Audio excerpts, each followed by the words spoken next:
Grašak je povrtlarska kultura koju možemo sijati vrlo rano, ali ima svoja pravila. Na tržištu postoje brojne sorte. One niskog rasta imaju kraći period vegetacije. Njih brzo uklanjamo sa gredice i možemo posijati nešto drugo. Iz zemlje iznose manje hranjiva i nije ih potrebno prihranjivati kao visoke sorte. Osim toga, zbog kratke vegetacije izbjegnu napad štetnika i bolesti koje se na njemu javljaju, poput žiška, graška i hrđe. Kada i kako sijati ovu povrtlarsku kulturu otpornu na hladnoću, poslušajte u današnjem videu. Za još korisnih savjeta pratite redovno naš rad, podržite nas sa lajkom ispod videa i javite nam se u komentarima sa vašim iskustvima. Ova kultura je vrlo otporna na hladnoću i može se dosta rano posijati na otvorenom, u vrtu ili polju. Otporan je na mrazeve. Ovisno od vremenskih uslova, sjetvu obavljamo od kraja februara i tokom marta. Kako bi osigurali dugu berbu, bolje ga je saditi sukcesivno u nekoliko navrata. Na taj način produžujemo vrijeme berbe i neće nam sav grašak prispjeti u isto vrijeme. U tom slučaju sjetva se obavlja u razmacima od 15 dana. Grašak brzo niče, ali za svoj rast i razvoj traži dobru opskrbljenost zemljišta vlagom. No, ne podnosi prevlažno zemljište i tada je podložan pojavi oboljenja koje dovode do njegovog propadanja. Grašak niče već kod temperature od 4 do 6 stepeni Celzijusa, a mlade biljke podnose temperature i do -6 stepeni. Najveći dio uzgajivača svake godine kupuje sjeme, dok jedan dio ostavlja svoje. U tom slučaju ga prije sjetve pregledajte. Sva zrna koja su eventualno oštećena i sa simptomima bolesti, promijenjene boje ili deformirana, odbacite. Kako bi ispitali klijavost, potopite manju količinu u slanu otopinu. Na 1 litru vode dodajte 1 jušnu žlicu soli i dobro izmješajte. Sjemenke se natapaju u ovoj slanoj otopini preko noći. One koje isplivaju se odbace, a ostatak se ispere i može da se koristi.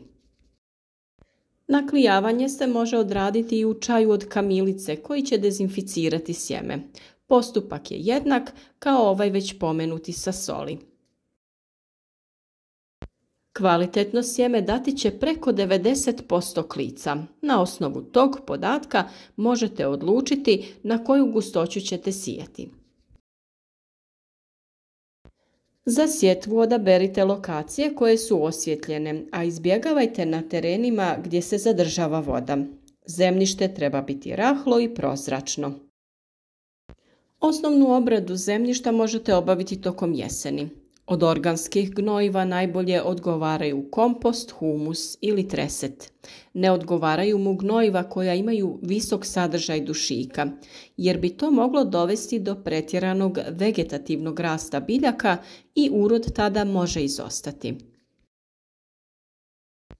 U proljeće prije pripreme zemljišta može se dodati drveni pepeo koji se umješa prilikom obrade zemlje.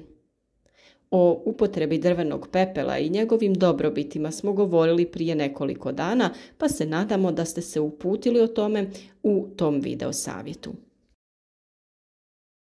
Izbjegavajte sadnju na isto mjesto tokom niza godina. Nepoštivanje plodoreda dovodi do nagomilavanja štetnika i uzročnika bolesti. Najbolje ga je posijati poslije kiše jer mu je potrebno dosta vlage da sjeme nabubri i krene klijati i nicati. Možete ga sijati na različite načine, direktno u zemlju ili u zaštićenom prostoru uzgojiti presadnice. Ukoliko ga prerano posijemo na otvoreno, niske temperature mogu produžiti vrijeme nicanja, a i ako nikne, ugrožavaju ga nenadane hladnoće i mrazovi. Upravo zato ga možemo na vrlo jednostavan način Posijati u zaštićenom prostoru, pa bez stresnih situacija za biljku lako presaditi na otvoreno. Na taj način biljka nastavlja sa daljnjim razvojem i samim tim ranije ćete imati berbu, što svakako pogoduje uzgoju graška koji ne voli previsoke temperature. Ono što u ovom slučaju možemo koristiti su tube ili role od toalet papira, a možemo koristiti i vazne ili plastične čaše. U čašama se češće mora zalijevati jer stoje pojedinačno, dok se role od papira redaju u posudu sa zemljom i bolje zadržavaju vlagu. Uzmete posudu ili kontejner od stiropola, bilo što vam je praktično. Poredate vaše role i sipate zemlju. Pri vrhu ostavite 1 do 2 cm prostora gdje stavljate sjeme. Možete staviti 2, 3 ili 4 sjemenke. Nakon toga ih prekrijte sa zemljom i obilno zalijte. Ovako možete pripremiti presadnica koliko vam je potrebno za vašu gredicu i samo ih kasnije stavljate na potrebni razmak. Mi smo našu posudu sa presadnicama držali u klijalištu sa ostalim biljkama gdje smo održavali optimalnu temperaturu. Svakako ga možete držati gdje držite i ostale presadnice koje uzgajate. Bitno je da nisu velike oscilacije u temperaturi, te da je pogodna temperatura od 15 do 20 stepeni kako bi grašak mogao niknuti. Za nekih 7 dana mlade su biljke već se pojavile i bilo je to zbilja ekspresno nicanje. Kao što sam rekla, to nam omogućuje da uzgojimo presadnice koje će ranije dostići zrelost i berbu, nego da sijemo direktno u zemlju i čekamo pogodan trenutak da to obavimo. Nakon 15 dana mi smo već imali presadnice visoke 15 cm koje smo presadili.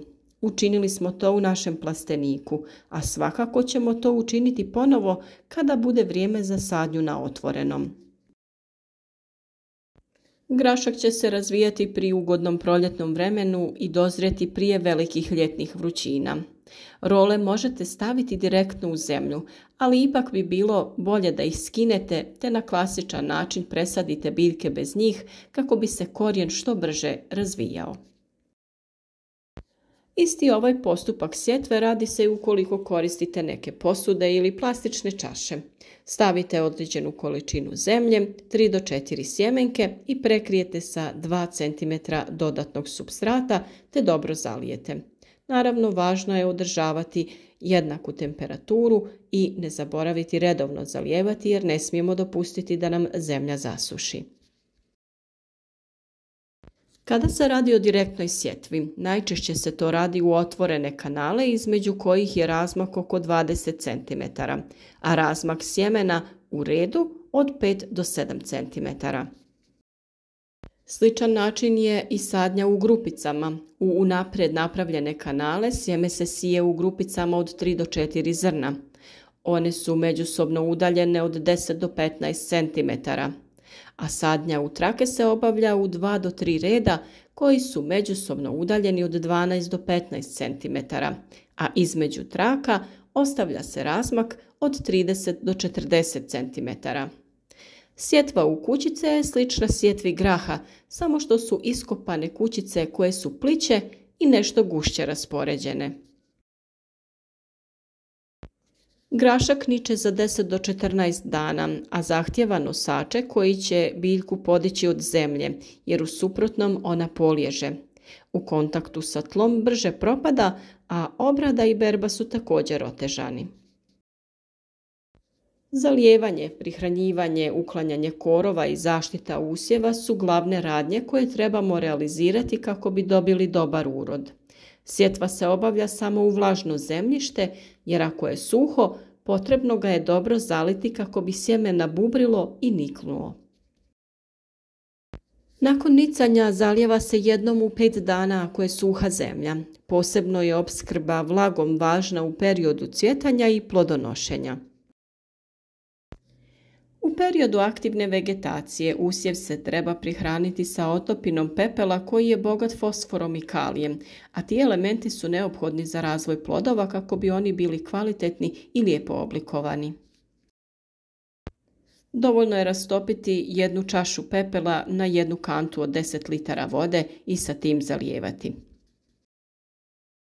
Mnoštvo je štetnika koji napadaju grašak. Biljka je nježna, sočna, a mlade mahune i zrno su vrlo ukusni. Također, brojne su i bolesti koje se javljaju na grašku. I, kao što i uvijek kažemo, najbolje je provesti preventivne mjere kako bi spriječili njihovu pojavu. Sijte samo kvalitetno sjeme na osunčanom zemljištu koje je odsjedito. S obzirom da grašak istovremeno cvjeta i formira mahune i zrna koja se beru, veoma je teško koristiti hemikalije. Zbog toga je bolje koristiti prirodna i biosredstva za zaštitu, u čemu nam mogu pomoći otopine mlijeka i sode bikarbone. Dobro se pokazao i pripravak koji se napravi od listova i zaperaka paradajza te otopina od bijelog luka, no to su teme za sebe kojima ćemo posvetiti posebnu pažnju. Vjerujem da će mnogima ove informacije biti korisne i da ćete biti uspješni u uzgoju. Naš rad podržite sa lajkom, podijelite sa prijateljima ovaj video i ne zaboravite zapratiti naš kanal kako ne bi propustili ni jedan važan savjet.